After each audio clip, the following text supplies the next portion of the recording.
Hey everybody, welcome to Reading the Bible to Cats.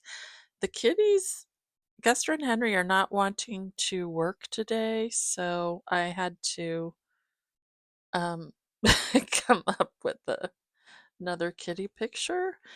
Um, Mike sent this book. It's called Proverbs, and it's for a cat lover's heart, and it's really a great little book. But I just pulled it over to film because it has a picture of a kitty on it because the Guster and Henry don't want to work, so I can't make them. Hopefully someone will show up for work today. But you know how the talent is very um, prima donna-ish, shall we say. Well, I thought I would read 1 Samuel chapter 24 today, and I'll read it from my mother's old Bible, and it's the NIV translation.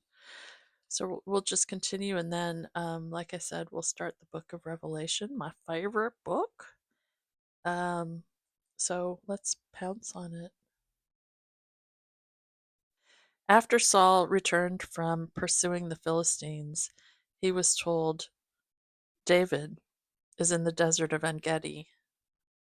So Saul took 3,000 chosen men from all Israel and set out to look for David and his men near the crags of the wild goats.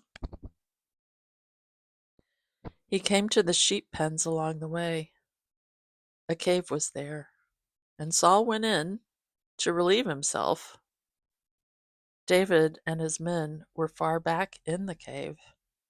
The men said, This is the very day the Lord spoke of when he said to you, I will give your enemy into your hands for you to deal with as you wish.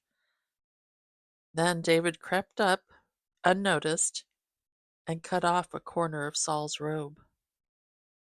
Afterward, David was conscience-stricken for having cut off a corner of his robe.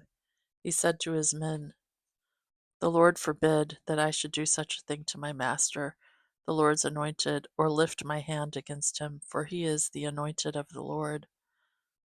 With these words, David rebuked his men and did not allow them to attack Saul. And Saul left the cave and went his way. Then David went out of the cave and called out to Saul, My lord, the king. When Saul looked behind him, David bowed down and prostrated himself with his face to the ground. He said to Saul, Why do you listen when men say, David is bent on harming you?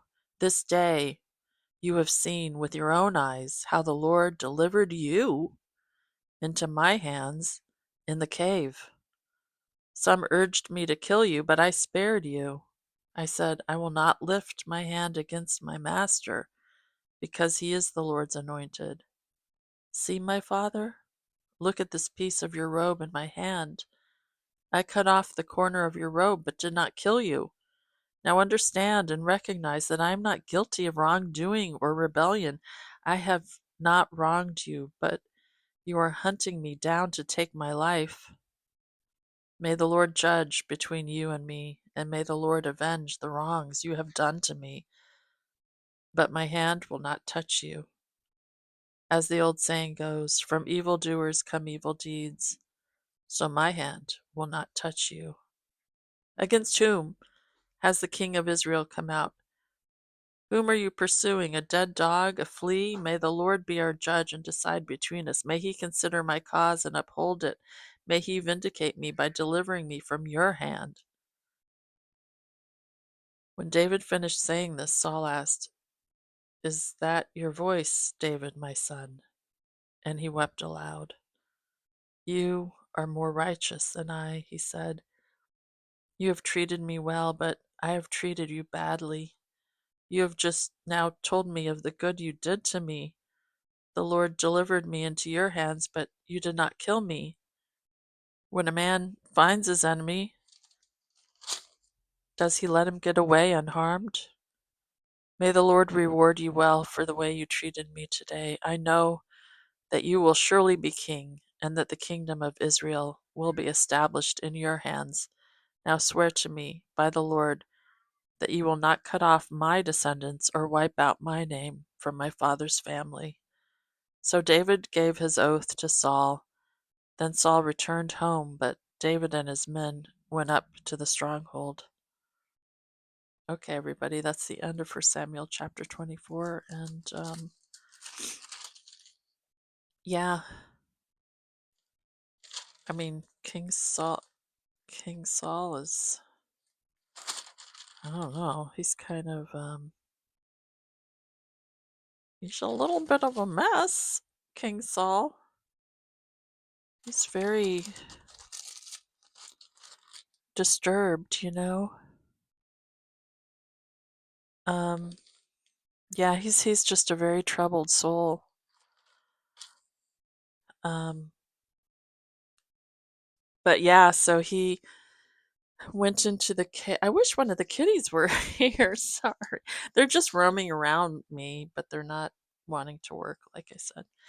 Um, yeah, so King Saul decided to um, answer nature's call and relieve himself in. Uh-oh, sorry, everybody. Guster is licking some plastic, and I don't know why he's doing that.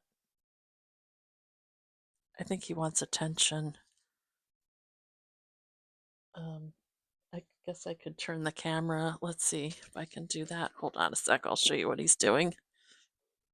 Hold on. Oops. Hold on one second. Blackout, blackout. What are you doing?